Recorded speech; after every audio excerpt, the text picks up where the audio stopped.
Hey, we're live. Wow, we are live, which is ironic because we're talking about the Evil Dead 2, That's the right. 35th anniversary of Evil Dead 2. Can Last you week, even believe that it's 35 years old? I can't. And the same thing happened Oh my with the God. Lost Boys last week. Because I didn't see Evil Dead 2 until I was in high school, like Mhm. 1992 or something like that, renting it on VHS. But I remember seeing the Lost Boys, well, also on VHS, but it was closer to the time it actually came out. Wow. But yeah, so this is Scare-a-Thon 2022, week 2. It's been such a crazy month, jam packed with horror movie goodness, that I feel like it's already the end of October, but we are just scratching the surface of the midway point. But Aaron Christensen, welcome. This is our round table. It's a very small, intimate round table, I dare It's a say. bench, and we're on either side of it. Yes. But welcome. So we are, for folks who may be joining us for the first time, we're going live every Friday in October of 2022 to talk about an anniversary horror movie, as we've done for the past few years in benefit of a great cause. And this year, we're benefiting WRRAP, or the Women's Reproductive Rights Assistance Project, which you can find the links to donate to down below. And AC, why don't you give us a little bit of background or information about WRRAP, and tell us how the fundraising is going so far in Sure. 2022? The Women's Reproductive Rights Assistance Project, they provide safe and legal, they provide funds for safe and legal abortions for any person who needs it. They also are part of a big network so that if people need assistance with housing or transportation, they also are able to provide that. So basically, it's whatever the women need in this moment that they don't have the money for. WRRAP steps up and makes it happen. So we're and the fundraising. I'm so glad you asked, because we are halfway through the month and we are over halfway to our goal of $5,000. We are a little over $3,000 at this point, and I'm so thankful to everybody who's been supportive, whether it be a monetary donation or watching a video, or sharing a link, or watching a show like this and commenting. It really, every little bit makes a difference, and I'm just thrilled with the response thus far. Excellent. Well, again, if you feel so moved to donate, you can do so, via the links down below. And yeah, we are going to be getting into the Evil Dead 2 discussion, which we want to have an actual discussion not only with AC and I, but with you. So you can jump into the chat and tell us about your memories of Evil Dead 2, what you think of the overall series, what you think of Sam Raimi now that he's gone on to bigger and better things like Doctor Strange and the Multiverse of Madness. There Um, were now, to be fair, I mean, there have been better things that Sam Raimi has done, oh yeah. although not much better. Evil Dead 2 is one of my favorite perfect films. I don't think there's a wrong note in it. Even the goof ups, like Workshed, are just so endearing and wonderful to me at this point. And it's also fascinating to me that it's also the 30th anniversary of Army of Darkness, which was the first. So that was 92, and that was the first of these Evil Dead movies that I saw in the theater. I have had the good fortune to watch both Evil Dead and Evil Dead 2 on the big screen in subsequent years. But I remember going to see Army of Darkness in 92 and being super stoked. And it was such a comedy. It's much more of a comedy than this movie. This movie does the perfect job of straddling between horror and outrageous comedy. And God bless Bruce Campbell, and he's just such a great central character here. Ash, I mean, this is the film I think that makes Ash legendary. I mean, people may have enjoyed him in Army of Darkness, but this is the one that kind of put him, Bruce Campbell, Sam Raimi on the map. And also, I'd forgotten this, and in watching it today, it's also the first time we had the K&B boys together: Robert Kurtzman, Greg Nicotero, and Howard Berger. This was their first thing. They had worked together individually, or not, but they had worked together in pairs on other films. But this is the first time all three of them were on a film together, and they decided they would form K&B shortly after this. So yeah, just so many good things came out of this movie. I saw it for the first time probably in 88 or 89. I was in college, and I also saw it on VHS. But it was one of those films that I just went, oh, wow, I can't wait to watch this again. And I did, and I did, and I did. I've seen this movie. I couldn't even tell you how many times I've seen this movie because it's just delightful.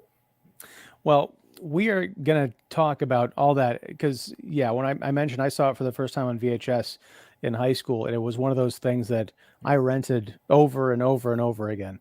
But before we get into that, Yes. the horror movie at hand, let's talk about, because it is Scare-a-Thon. And for those, I give a little bit of background on Scare-a-Thon, but essentially this whole thing started because for years, AC, you've been benefiting various charitable organizations by taking the month of October to watch as many horror movies as you can, and then blogging about them at Horror 101 with drac.blogspot.com. Again, links in the description down below. But yeah, so let's talk about this week. What have you caught up on horror-wise? What's your knocks your socks off? Oh man, I gotta zip now over it's only an hour live stream, so well, and just to be fair, to clarify, in years past, I was watching all the movies I could. And in 2015, 2016, I came to my senses and I realized that this is just too much to do because then it was all I was doing in October. It was just basically just movie. And I said, okay, I'm going to make an official 31 movies for the Scare-a-Thon, and 16 of them have to be first-time views. That was kind of the rules, and that was kind of like the basic idea of the challenge way back when I started it. And I started it because as enthusiasts go, you start watching more and more and more.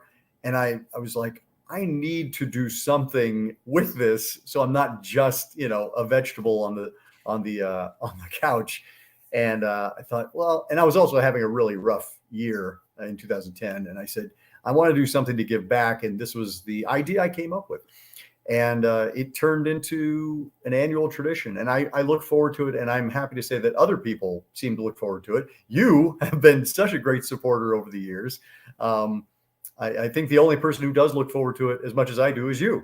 And I really appreciate, the opportunities you've given us and how you've continued to share the scare. Awesome. So what have you watched this week? This week, let's see. Well, you and I watched from the Book of Saw, and I apologize for that.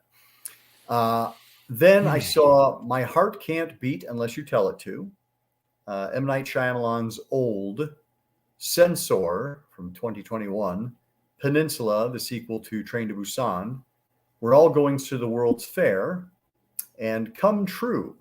Just watched that last night as well. Right, yeah. Oh, and we also watched In the Earth, the Ben Wheatley film. Okay. So out of those, which one or ones would you highly recommend to people? Okay. I really liked, so as far as like thinking persons, I hate that term, but thinking persons horror, I would say that My Heart Can't Beat Unless You Tell It To and We're All Going to the World's Fair are films that are very much kind of like messing with your head. As far as just a straight ahead horror film, I really liked Censor, and In the Earth is terrific. It's a nice return to form for Ben Wheatley, who started off so strong with Kill List, and then Sightseers, and then there's a few hits and misses in there with High Rise. And then I really liked Free Fire, which is not a horror film at all. It's basically just a shoot 'em up that goes on for 90 minutes. And I know were you not fond of that one? I saw Free Fire at the Music Box. Yeah. With Ben Wheatley in attendance doing a Q&A, and I left halfway through the Q&A. I'm like, this is a bit much. I did find it interesting though, that he did talk about how he, instead of like, I think they did storyboards, but they also mapped out, they built a miniature set. I want to say it was something like in Minecraft or some like program to figure it, to do the blocking and everything. That was pretty cool. Yeah. But, I thought it was fun. I had a good time with it. And, it is exactly what it is, which is a billion bullets, in a warehouse. That should be the name of a movie if it's not already, A Billion Bullets. I love that. So What have I watched this week? What have you watched this week, Ian? Again, Spiral from the Book of Saw. I'm sorry. I've kind of focused on, with some exceptions, sort of off genre, like genre but off genre films, like The Virgin Suicides. I did a podcast about that. I watched a horror comedy, an indie horror comedy called Summer of Blood. Ooh. And I did a 2-hour interview with the director, Owner Tukel, earlier today, and that'll go up on Wednesday. So that was really good. Let's see, a film called So Cold the River, which I watched that earlier this year, and then I revisited it for another interview. Very solid movie. Filmed in Indiana. Is it a horror film, would you say? Yes, it is. Okay, it's actually an adaptation of a novel, and it was filmed in Indiana.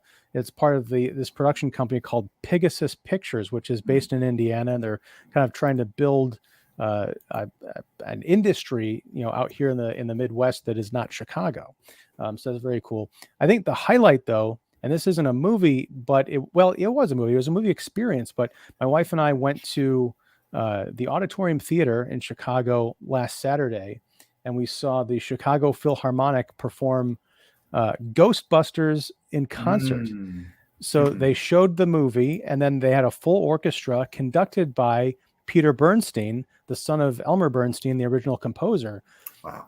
And if this comes to your city, and I know, AC, we're in the same city, but it is kind of your city. Yes, you out there, definitely check it out, because it's not just the movie with musical accompaniment. It's the movie as you've never really experienced it before. Plus, Peter Bernstein comes out. He tells stories about working with Ivan Reitman. There's kind of like video interstitials. There's a full-blown intermission. So yeah, it's a lot of fun and very enriching. So that was a pleasure to see. I think that's. Sorry, I blacked it out. Which is weird because I watched it this morning. So Halloween Ends. Yeah. I got Halloween Kills sitting over there. Well, it belongs in the corner staring at the wall. But no, I will be posting the podcast I did with David Fowley about Halloween Ends shortly after this live stream. I look forward to hearing it. So let's talk about Evil Dead 2. Let's. Actually, first, before we do that, though, So Cold the River, actually, I knew about that movie because my good friend Deanna Dunnigan, who is also a big supporter of Scare-a-Thon, is an actress in it. She... I'm trying to think of she's an older, God, I didn't say that, elderly. She's older. Anne McKinney is her character's name. Yes, I loved her in that movie. She is lovely, and for folks who don't know, Deanna Dunnigan plays the grandma character in M. Night Shyamalan's The Visit, the terrifying, long-haired, crawling under the baseboards star of that movie, and one of the sole reasons to check it out. That's great. I did not see The Visit. I did see Old, but The Visit is one that I skipped. But now I'll have to check it out. I mean, you missed. Yeah, switch those. Jesus.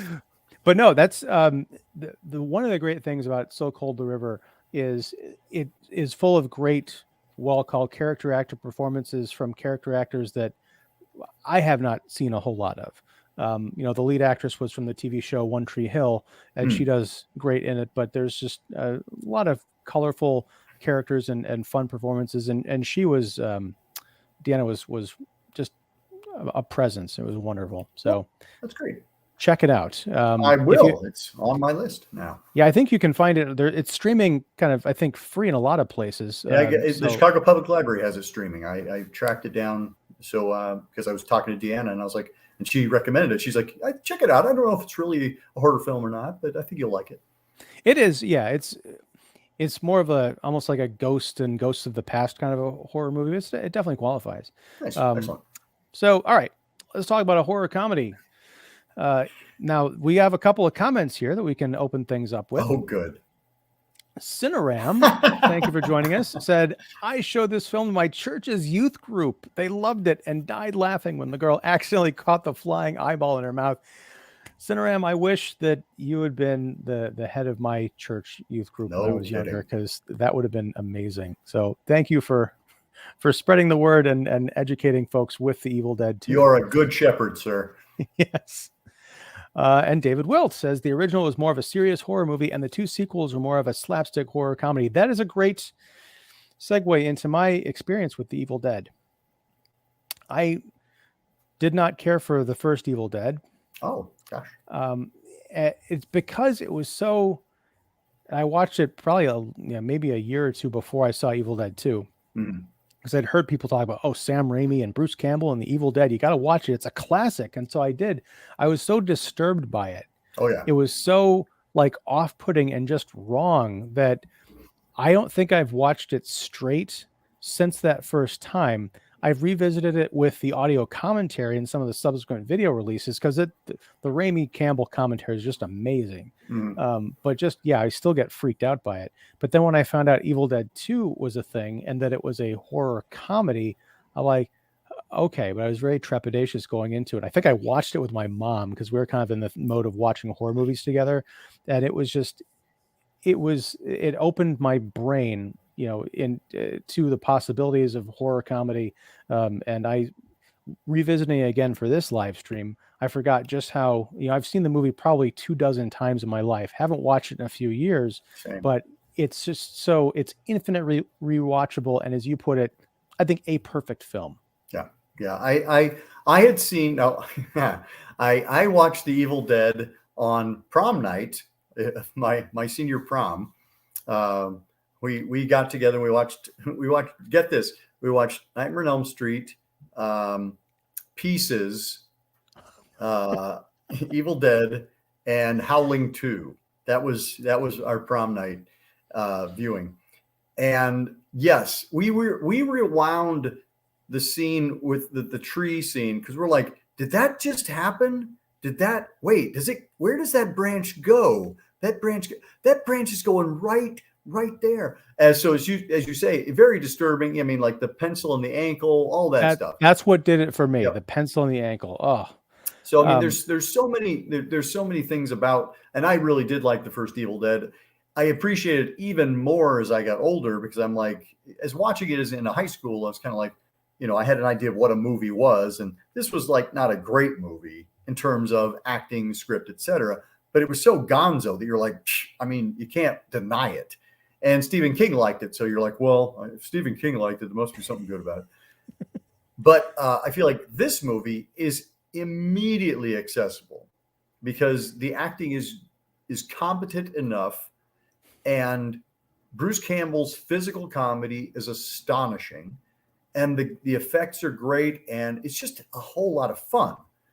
So I feel like this is the one that really, again, it's a perfect film for, like, it's a great Halloween film, to just like pop in when you've got folks over who maybe aren't the most, adventurous horror fans, because it's going to be just goofy enough that they can't take it seriously, but it's gory enough that they're like, holy crap, I've never seen that before. Right. First of all, I gotta ask you, you listed those movies you watched on prom night. I didn't hear prom night in there. No, or any of the prom night sequels. Nope. How is that a thing? There's a reason why I didn't have a date for prom night either. I don't do anything the way you're supposed to do it. Well, and that's one of the reasons I love you. Thank you. But a few things. Watching it again for this show, I watched it on Blu-ray. A few things stuck out to me, one of which is a line that I had to rewind and listen to like 3 times because I don't know if it was just because of the VHS that I was watching, but at one point, was it Annie? Was that the scientist's daughter, right? The one who was transcribing the book? Yep. When Bruce Campbell ducks out of frame during the big, the kind of the precursor to the climax, she says, get back here, you coward. I always thought she said, get back here, you filthy coward, but it sounded like she said, get back here, you fucking coward. Ooh. No, I don't think she said that. Nobody swears in this movie. There's there's an S-bomb in there somewhere.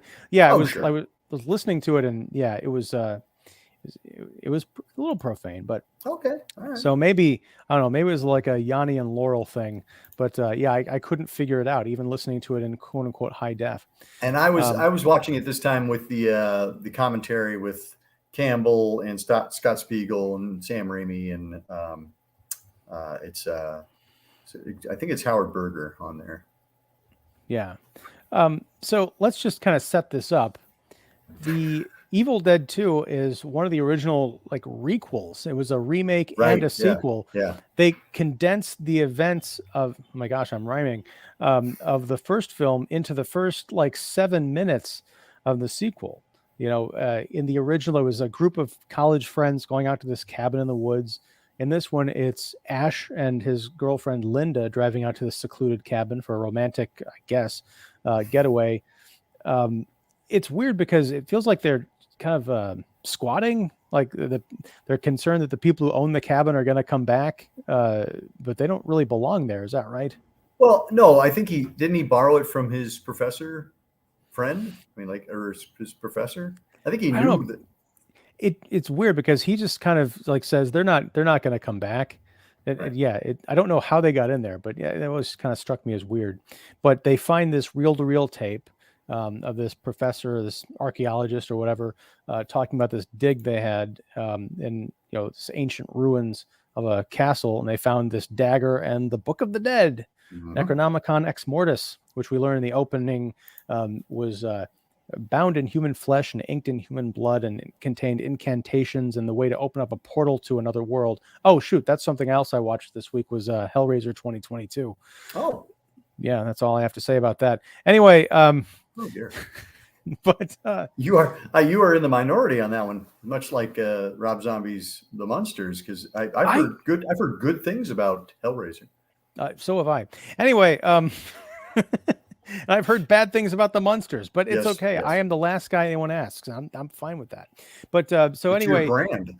Yes, they listen to this reel-to-reel tape, which includes the actual demonic incantation, and that awakens something deep in the woods that comes out and attacks poor Linda and possesses her. And Ash has no choice but to take her head off with a shovel, but that doesn't even do the trick. So that begins this long, twisted nightmare of the inescapable woods, the daughter and boyfriend, or the daughter and the daughter's boyfriend of the professor, kind of trying to make their way to the cabin because of their parents' discovery. The road is out because the demonic forces have eaten the bridge and kind of curled it up into gnarled metal, so they have to hit image too. Yeah, it's so good. The model work in here is just phenomenal.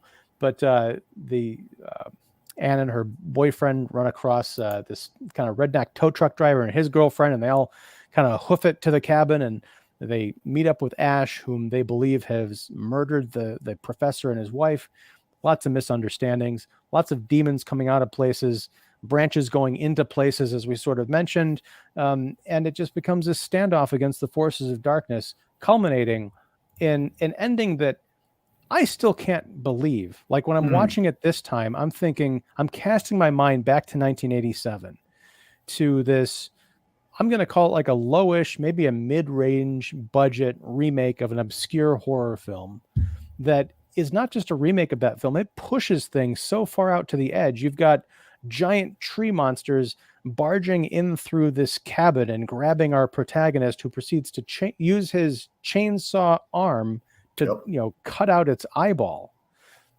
And then a portal opens and other things happen. We can talk about that later, but if you haven't experienced this movie, people, I'm talking to the younger generation here, there is value in 1980s horror comedy, and Evil Dead 2 will just it'll blow your mind. And I mean, 1987, let's just be fair, 1987 was an amazing year for horror. There was so much good stuff out there. I'm not going to go through the list, but I mean, like we talked about The Lost Boys last week. Near Dark came out the same year. This one came out. Like, it was just the horror wave was cresting because we'd had the slasher boom throughout the early 80s, but now like the technicians were, the special effects folks were like on fire, and they were becoming the stars, like Tom Savini and Chris Walas and Stan Winston. Like, they're all like just having their moment And I feel like this one is no exception. I mean, you got the K&B boys under the Mark Shostrom was running the show that for the Evil Dead 2, but it's just like this is a really great time for horror, both of a of a high quality and perhaps lesser quality. Well, yeah, it was also the year of Nightmare on Elm Street 3, Dream Warriors, which is considered, Right. by many to be one of the high points of that franchise. I mean, for me, I think it's tied with Part 4 as being the most, like, probably imaginative of the formal series. It's the one I mean, if I'm going to sit somebody down to watch a Nightmare on Elm Street movie, it's going to be Dream Warriors, because Yeah. that's when they finally got the mythology right. It took them 2 to kind of work it out. And it's like, okay, it makes sense now. Like, okay, he can kill you in your dream. Like the first one, I've said this on another podcast, but it's like the first one is scary, but it's like playing without a net, because anything can happen. Like you can have a waterbed that swallows you and spits up blood, and there's actually a pool of blood on the ceiling when the cops show up. It's like, wait, like that actually happened? Like that really is a thing? Anyway, but I really like Dream Warriors, and like you said, 1987. Yeah.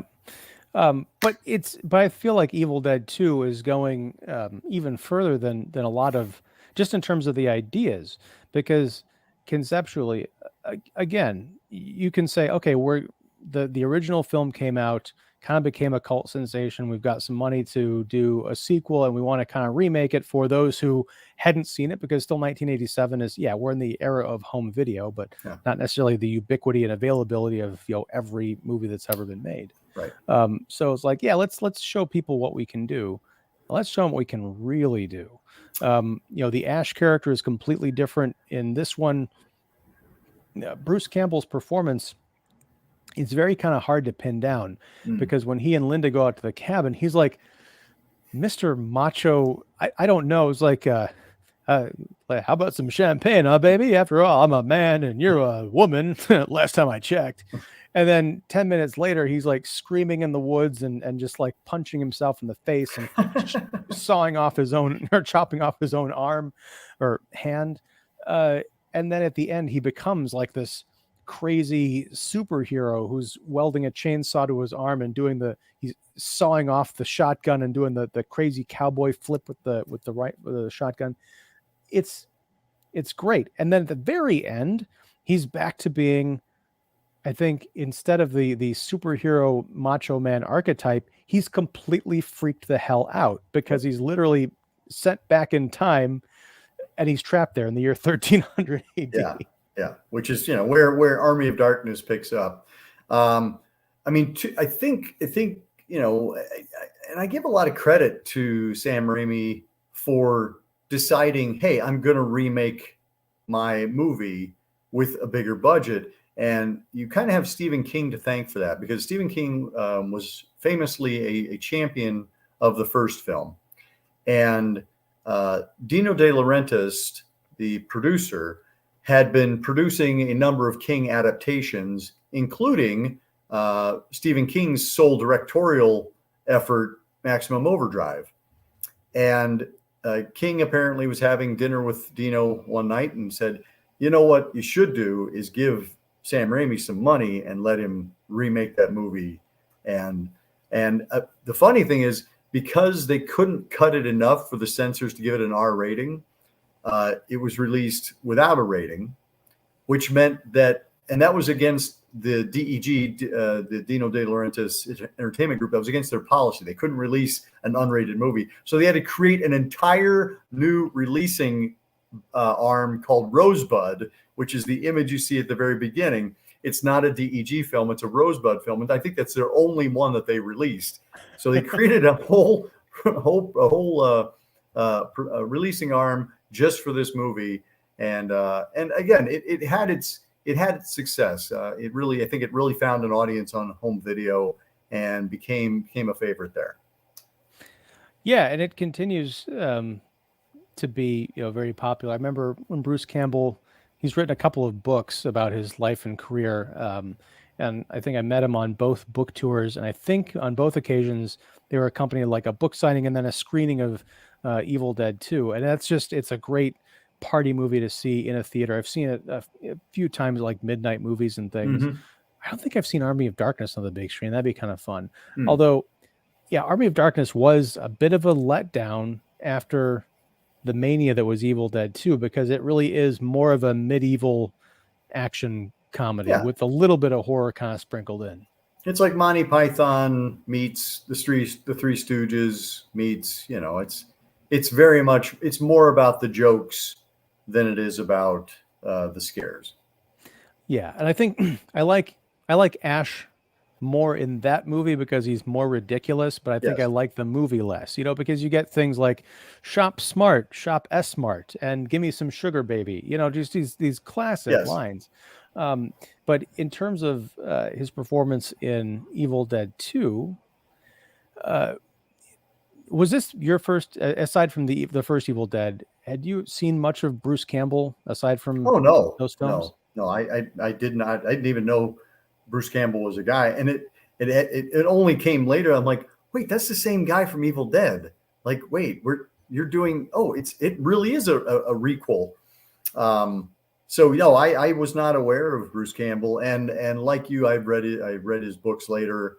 If Chins Could Kill, which is a terrific read. But then, you know, after you see Evil Dead 2, you're like, I think you immediately become a Bruce Campbell fan, and you start, you know, tracking down his work, and you go, this guy was really good.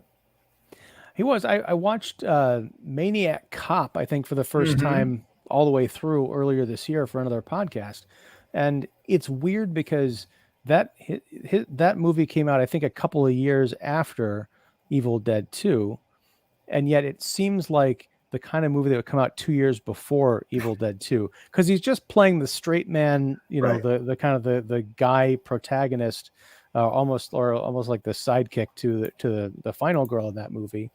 And it's just such a straight role that watching him in Evil Dead 2, you're like, wait, no, you're more interesting than whatever you're doing here. When did Maniac Cop come out? 88. Yep. Okay. Came out. Okay, like so it was a year after. after this. All right, yeah. And then, of course, he's known for doing these, you know, larger than life characters in other films. So yeah, I think he found his groove, and it was groovy, and he kind of stuck with it. But yeah. Well, I also feel like Bruce Campbell, like it took him a while to kind of like really land. He was very much a cult figure for a long time, and then he had some success with Burn Notice, Mm-hmm. and that kind of, you know, almost legitimized him. But I think the other film that we all kind of love him for is Bubba Hotep. Oh yeah. You know, you put Bubba Hotep and this film together, and you're like, that's why we like Bruce Campbell. Yeah, and Bubba Hotep is, I mean, I think I've only seen that once all the way through. And that was, oh gosh, was that 20 years ago? Was that 2002? I feel like That we're on the sounds right. anniversary of it. That sounds Yeah. right. Yep. Wow. Oh man, so many anniversaries are happening this year. Yeah. But yeah, Don Coscarelli's Bubba Hotep. You've got Bruce Campbell playing Elvis 2002. Presley, who I guess he's survived. And then you've got Ossie Davis playing JFK. Yes, the brain of JFK was transplanted into the body of this black man. And now they're sharing space in a nursing home, and a mummy, kind of, what was it, like a cowboy mummy or something, is Yep. come back from the dead to terrorize them, and they have to stop it. Yeah, such a fun film. But you're right. Campbell found his niche, and I've seen him, you know, in interviews and in Q&As and stuff, and he embraces it, which is really nice. He's not kind of ashamed of genre pictures, and I think he understands that that's where his kind of career and fandom come from. And so it's just nice to see that affection there. Yeah. It's also nice to see, you know, Sam Raimi, even though he's gone on to direct, you know, the Spider-Man trilogy and then now Multiverse of Madness. It's great that every once in a while he'll take a break and do something a little smaller, like a movie that I absolutely adore, Drag Me to Hell. I really like Drag Me to Hell. Yeah. Yeah, which kind of became a cult thing. That was like in between the Spider-Man movies, I think. That was sort of his like, was it Christopher Nolan was doing The Prestige, I think, between Batman films or something like that. So yeah, it's like Raimi as a filmmaker is fascinating, because you can tell a Sam Raimi film when you're watching it, and those seeds probably more so than Evil Dead. Evil Dead 2, I think, like the rest of his career is right there. Like you watch Spider-Man 2 from 2004 and you can see like that Doc Ock operating scene. It's horrifying. It's also really weird and kind of funny, and that sums up Evil Dead 2 to a T. It's funny because I just watched Don't Breathe 2, and that was released in part by Ghost House Pictures, which is Sam Raimi's kind of like horror releasing arm. And Ghost House also was responsible for the Evil Dead remake. So, it's like I like that Raimi has become a genuine Hollywood staple against all odds. This want to do great kid from Michigan, and I love that he and the Coen brothers had a friendship early on, because like there's a great in the screenplay for Raising Arizona. It opens with an interview between Raimi and the Coen brothers, and they're both talking about Blood Simple versus Evil Dead 2, because both of those had come out about the same time, and it's just funny because he's like, I really liked Evil Dead 2, except for that one part where the head comes off and she's dancing around, because that's fakey. That could never happen. That could never happen. Got it. But yeah, let's talk about some of the like the actress who played Linda. I don't remember her name, but she was so good, and it kind of speaks to the mixture of horror and comedy, because at one point, she's beheaded. She bites Ash's hand, and he drags that head into the work shed, which is where you get the famous work shed line. Puts her head in a vice, and it's this evil, fangs out, white, eyes, yelling the most horrible things at Ash. And then it switches to Linda in her human form, and she's like crying, and it's not like over the top. It's just genuine emotion. And so Ash, Bruce Campbell is taking it over the top. You're like, no, and like tears are pouring down his cheeks. But I'm watching what's going on with Linda. I'm like, that's genuinely, kind of tragic. She's like, please, Ash, I love you. Oh, you said we'd always be together. Well, and I mean, there's so much really great. The performances are all kind of pitched, it's a little on the cartoony side of things, but I think knowingly so. Like everybody's on the same page. Everybody, Danny Hicks as our kind of hillbilly Jake. He's hilarious. I really love Bobby Joe, played by Cassie Wesley.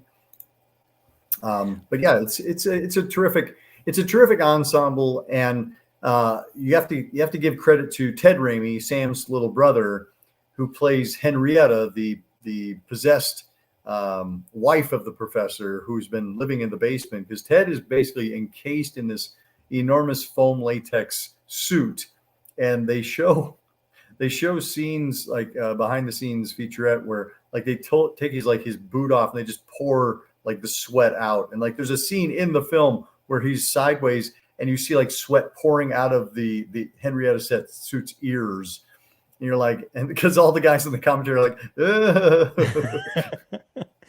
that's the thing. Something I picked up on watching it again is, I think it was later after I'd seen the movie a few times that I found out that was Ted Raimi. And so now watching it, I totally see his face through the makeup, because I always thought for some reason, my movie mind imagination, I thought it was the actress that they had playing the mother in the flashbacks, or someone kind of approximating that. But no, it's just Ted Raimi. Sarah Berry, who played Ann Noby, the professor's daughter, I think she was great. The bit where she first encounters Jake and Bobby Joe, and they're kind of like sizing each other up. You've got the city slickers versus the rednecks, and she's like, Jake is like, it'll cost you $100 for us to take your stuff up to the cabin, and she's like, you carry our bags, and you got yourself a deal. And he's like, shit, you guys are suckers. The look on her face, which is like, yeah, I've got you. It's just priceless. Plus, towards the end, when she is trying to save the world and she gets like stabbed by the dagger, by the disembodied hand. Yep. It's, it almost belongs in a traditional horror or adventure movie. There's no like, she's not Bruce Campbelling it up, even though he very much is. She offers a nice balance to it to kind of give weight to this situation, especially because at this point in the movie, I don't care how many films you've seen, maybe up to this point, let's say it's 1987. I don't think there's any really way to predict what's going to happen unless you were paying really close attention to that picture in the book that they show the prophecy of the one who is going to save people from the Deadites. You can kind of see little Ash standing there, but even then you're probably like, this is not the kind of movie to send someone back in time. Right that would never happen.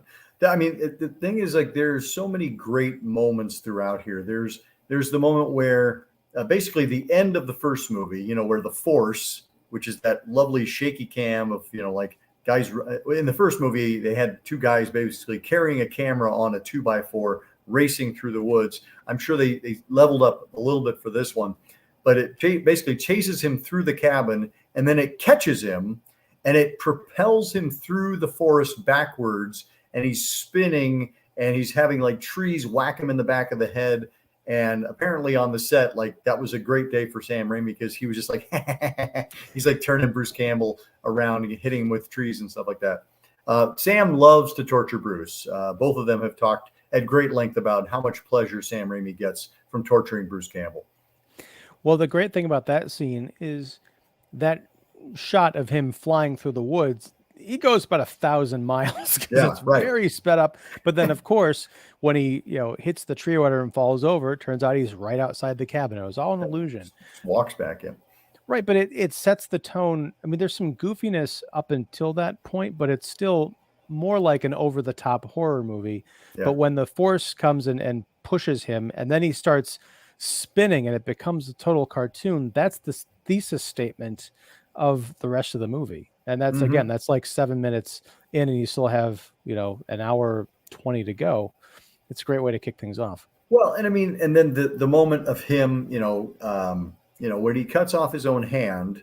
Well, first we have to just talk about the battle with his hand, where he is knocked unconscious and the hand is like smashing dishes into his head. And then it grabs him by the back of the neck and flips him over, knocks him unconscious. And then it's dragging itself like toward, I think it was a meat cleaver. Yeah, the meat cleaver. And it's like, well, what are you gonna do with that? And Bruce Campbell wakes up, or Ash rather, stabs his own hand and then cuts it off.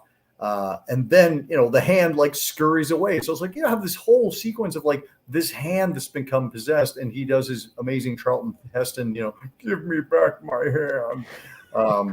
It's like, again, these things where you're like, this does not belong in any movie, and here it is. Well, the other thing that the leading up to the meat cleaver, the hand is like, as you mentioned, smashing dishes over him, and then all of a sudden it goes, it like you can see the hand noticing the meat cleaver off screen. It's like, what's that? Yeah, there's some great hand acting and There's a great reverse acting because a lot of the film is shot backwards to make the effects play. And again, Sam Raimi's gone on record saying Bruce Campbell is the greatest actor in reverse you will ever find. Yeah, there's the bit where he's talking to the mirror version of himself. Mm-hmm. Was that a prosthetic Bruce Campbell, or was that just a photo trick? Because there's something out the mouth. It looks almost animatronic, but it's such a good likeness of him that I couldn't figure it out. The Bruce Campbell that's in the mirror is Bruce Campbell. And then on the other side, there's a body double, a college student. And so you never see the two of them in the mirror the same. And they built... You see them kind of side when they go by face side to face, yeah. Yeah, that's just some prosthetics on Bruce, and like he's got like a weird like blacked out eyebrow. Yeah, he's like, we just cut up our girlfriend with a chainsaw. Does that sound fine? Oh.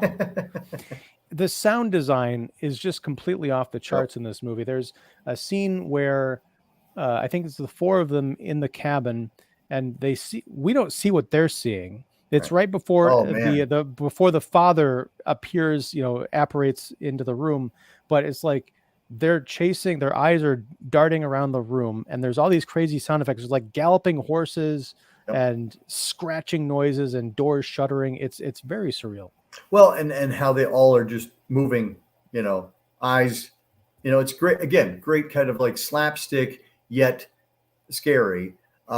Speaking of slapstick and scary, is that scene, the laughing room scene, where basically all the inanimate objects in the room start laughing. That deer head on the wall is so freaky, and The it's white so, eyes, yeah. yep, and it's so funny too. And then you have like the lamp that's doing like a Popeye laugh. Oh, and this is the second movie in a row, in a week, that we've talked about where there is an invisible force, or there's something, the camera is chasing the protagonist or a victim. They look back in horror, but we don't see what that is. We don't actually get a look at what the evil force looks like, but we imagine, because there's a couple of times when Ash sees it and runs away, or he jumps in his car and drives away. But yeah, we never get an idea of what he's looking at. Yeah. I mean, there's a great book called The Unseen Force that's about the making of the Evil Dead, and it's well worth checking out. Oh, I will have to look at that. I just got the book on the making of Dog Soldiers on the recommendation of our friend Chad Hawks, so I can't wait to dive into that. Nice. So yeah, Unseen Force. I'll put that on my list for next. But all right, we've covered a lot about Evil Dead, or Evil Dead 2. Before we get back to the comments, what do you want to talk about as far as anything we haven't covered that you want to dig into? I mean, well, you have a recreation kind of the infamous tree scene, and it is the ante is upped, and yet the disturbing content is dialed down. Like Bobby Joe is basically pulled through the forest, and which is what happened to, I'm spacing out on Ellen Sandweiss's character's name when she gets pulled through the woods in the first one. But she's basically getting pulled through the woods, and instead of getting raped by a tree, she has like all of these like little tendrils like driving into her face. And it's really kind of gruesome, and you feel genuinely bad for Bobby Joe, since she also has another one of the great moments in this movie where they jump on top of the trap door, which has Henrietta's head in it, and the eyeball pops out and it flies across the room, and Bobby Joe is screaming and it goes right into her mouth. It's again I just feel like this is such a movie of moments, and how great is it that they all are in the same movie, and that the movie itself works as a whole as well. Yeah, and back to the forest scene again, to the sound design. There's like these almost like a high pitched, like a cross between gnats and flies, and you don't really see them, but you hear like kind of buzzing along with the scurrying of the tree branches. It's very eerie. And when the tendrils branches start going into Bobby Joe's face, that reminded me of a movie that came out 2 years after this, A Nightmare on Elm Street 5. It was the scene that I think had to be severely chopped up by the MPAA when Danny Hassel, when he was being melded to the motorcycle, and the motor pipes were going all through his flesh. Yeah, that was really, really gross. Speaking of gross, I love the over-the-top gore that you were kind of referencing. Yeah. That is a good gateway for people who don't like seeing stuff that's really disturbing, like in Evil Dead Part 1. But in a lot of cases, like the blood is sort of either like totally bright red, or in some cases pink, or green, black, mud brown, like with the giant eyeball at the end. When Jake gets dragged into the cellar and then just devoured from underneath the cellar, it's just pouring out like 18 bodies worth of blood into the cabin. Or when Ash is hacking up the monster and the blood is just splattering all over. You see Anne in the background. There's blood just like showering and dripping down the camera. It's beautiful. Well, and that was done in an attempt to get an R rating. So like, well, if we can't make it realistic, so we'll do it over the top. We'll do it cartoony. Speaking of which, there's a nice reference when you're looking in the workshed and you see where the chainsaw should be. There's Freddy's glove is in there. What? Yeah, there's a Nightmare on Elm Street glove because in Evil Dead there was a poster of Hills Have Eyes, and Nightmare on Elm Street, Johnny Depp is watching Evil Dead, so it was kind of like a little back and forth between Wes Craven and Sam Raimi. So for Evil Dead 2, he had Freddy's glove up in the work shed. I've seen this movie I don't know how many times, and I got to go back and look at that. That's great. Go back. Yep, it's funny. They have a good time. Yeah. All right, so let's get to some comments. Picking up from Cineram. Oh, I wasn't the head of the group, the church group. I was just one of the kids in it. Somehow the adult supervisors were cool with it. We watched Cronenberg's The Fly the previous year. Wow. Whoa. Which we watched last year for Scare-a-Thon. Yes. Yeah. Another anniversary movie. Brian Martinez. What? Groovy. What are you doing? Get over here, you jerk. He's at Monster Bash with Kitley. So okay, I'll allow it. It. Yeah. Fun fact, my mom took my brother and I to see this in the theater back when I was like 13. I've never been the same since. Was it a double feature with Demons by chance? Let's see. If you guys ever watched the Nickelodeon horror anthology series, Are You Afraid of the Dark? Which is about these youngsters who met at a sacred place in the woods to tell secret place in the woods to tell scary stories. The episode The Frozen Ghost has many homages to the Evil Dead. Nice. I'll have to look that up and check it out. I'm sure it's probably on YouTube or something somewhere. But yeah, this movie has been like referenced and remade. It's kind of one of those big pop culture staples. I forgot another one of my favorite Bruce Campbell things was a short-lived TV show in 1993. It was right around the same time as Army of Darkness. The Adventures of Briscoe County Jr. Yep. My goodness. Yep. And again, we started thinking, oh, this Bruce Campbell guy, he could break out, and he just never seemed to quite be able to break out. And again, I feel like Bubba Hotep was his last great cult film, because then he got Burn Notice and suddenly was like a legit actor. And we're like, dang it, we lost him. But he was also on Xena, yep. he was on that. And yeah, I mean, he's like the quintessential working actor. And I mean, I've had some I've had some less than great interactions with him as a human. No. But yeah, what are you gonna do? But I do enjoy him on the screen. Cool. Yeah, it's funny you mentioned Xena, because Ted Raimi played a character named Joxer on that show, and that was my wife. The cat that she brought to our relationship when we moved in together was named Joxer, and he was with us for many, many years. He was a great cat. Now you made a face. What was your impression of the remake of Evil Dead? I hated it. I don't know. I understand people. It has its fans. And it was very, kind of gory and great. But I don't know. There's just something about, I think, integral to that. You have to have an Ash or an Ash type character in order to really pull that off. And I know that at the very end, like the post-credits scene, you've got Bruce Campbell, like the lights come up on him and he says groovy. I'm like, what does this have to do with anything? No. But I figured, I think it was in my written review at the time, the stinger I would have liked to have seen, would have been, I can't remember the character's name, but it's the final girl. Mm-hmm. She survives. I would have loved to have seen her like stumbling down the road, and she's going to get help, and she walks into this S-Mart and she runs into Ash Williams, and then she's like, I help me, and he's like, you look like you've seen some shit, or something like that, and that could lead to a sequel that I might actually enjoy.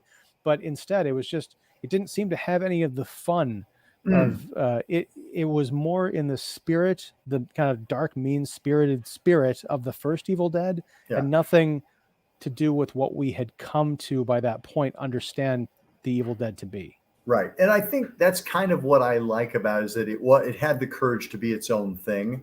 I was one of its fans and still am. I think it holds up rather well. And, you have a tree scene that is disturbing in the right way.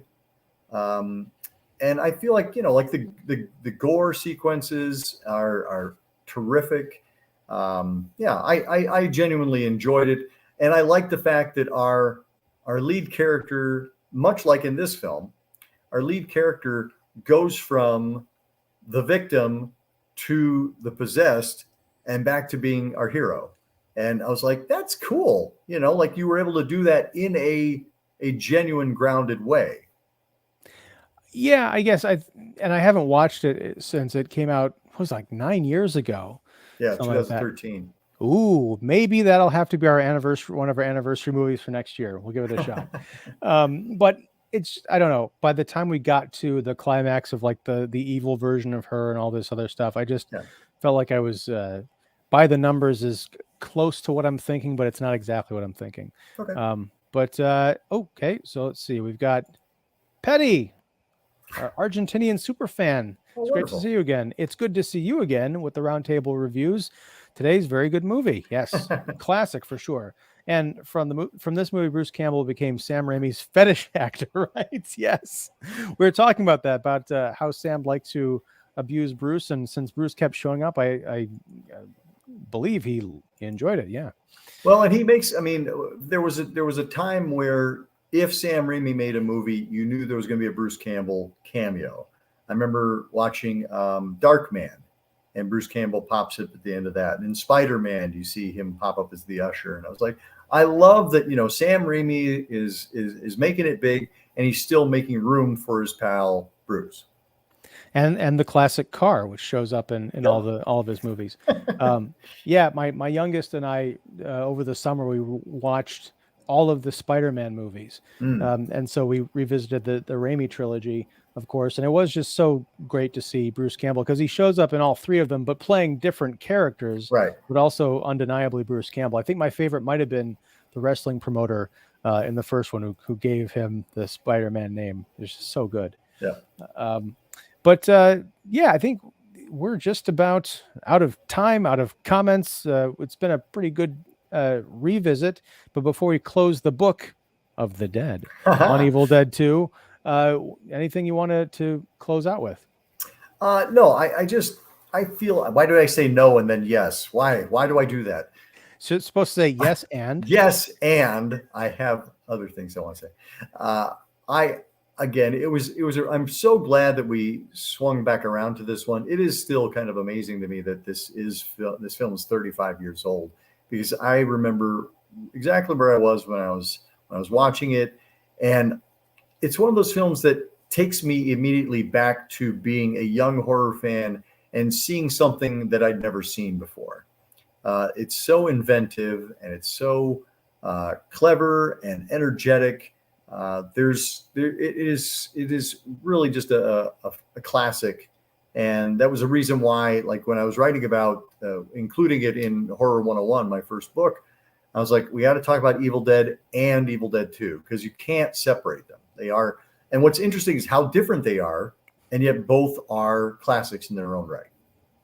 Yeah, and both have that distinct Raimi voice, which, I mean, speaks to his versatility as a director, as a writer, as a creative force. I mean, you look at a movie like The Gift from 2000, which I revisited a couple of years ago, completely different than most of the other things he directed, but also very much a Sam Raimi film with a terrific performance by Cate Blanchett. Oh my gosh. Well, A Simple Plan. I have never seen A Simple Plan. Oh, it's great. And I got to rectify that, because I've heard great things about it. Read the book and or see the movie, because both are excellent. The source material is terrific, and Raimi's handling, his straight-faced handling of it. And Billy Bob Thornton, I think, got an Oscar nomination for his role in it. Wow. All right, so let's we'll close it out. Once again, folks, this has been Scare-a-Thon 2022, week 2, talking about Evil Dead 2. Hold on a second. Cineram, getting then at the 0 hour. A Simple Plan, one of Raimi's very best. Well, done. I got to check it out officially.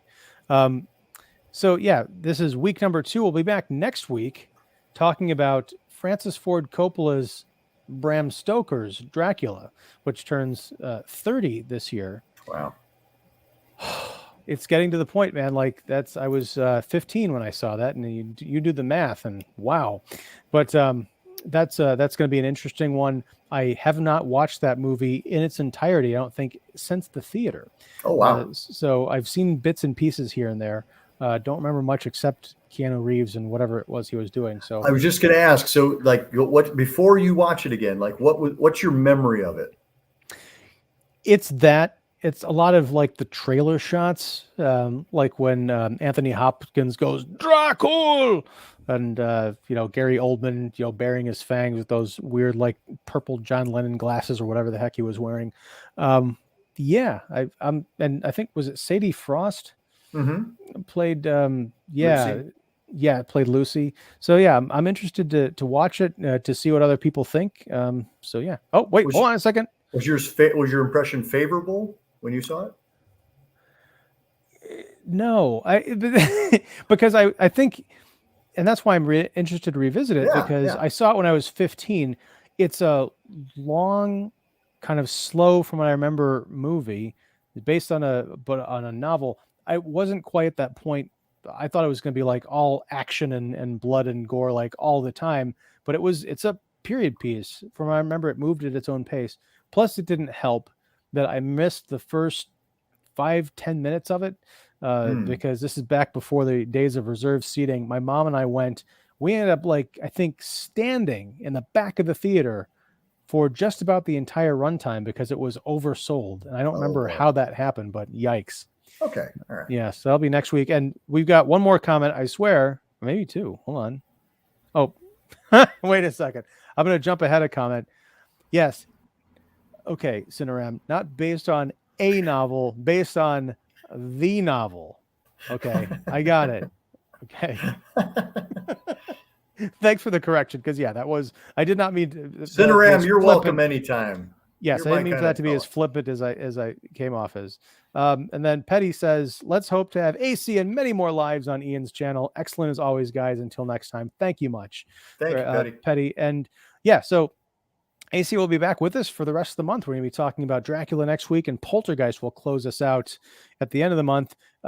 For those who are interested in the live streams, I will actually be back this coming Wednesday talking about a movie from India called Tumbad from 2018. I've been hearing about Tumbad for a while.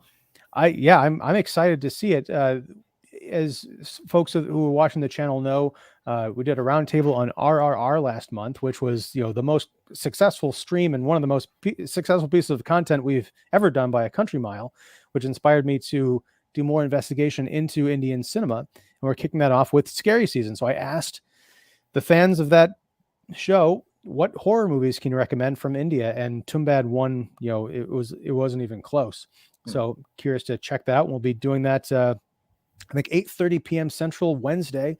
And I'm excited for that. And then Friday next week, we'll be back with Dracula. Where did you find Tumbad? Is it streaming? Yes, it is on Amazon. I think it's on Amazon Prime, actually. So if you have that, you can watch it for quote unquote free. But I imagine it's other places too. Cool. Okay. So Cineram, thank you very much. Cineram, thank you. Great stream, guys. I agree. This is a lot of fun. Thank you, AC. And also, as a reminder, we're doing all this for a cause, for the Women's Reproductive Rights Assistance Project. And you can find more information about that down below. And be sure and check out Horror 101 with Dr. AC. All that information, his stuff, all of his reviews and his goings on for the month of October can be found at his website. And have I forgotten anything, AC? Just, the links to the YouTube, that's where a lot of the reviews are happening this year, is on YouTube. And yes, with regard to Scare-a-Thon, I've got the link up right now. So please make a donation. I'll be able to watch it and watch it roll in. We'll do like a timpani roll. It'll be great. Thank you so much. We'll see you all next week. All right, man. Take it easy and stay scary. Bye. Bye. Oh, wait. Now I'm going to end the broadcast.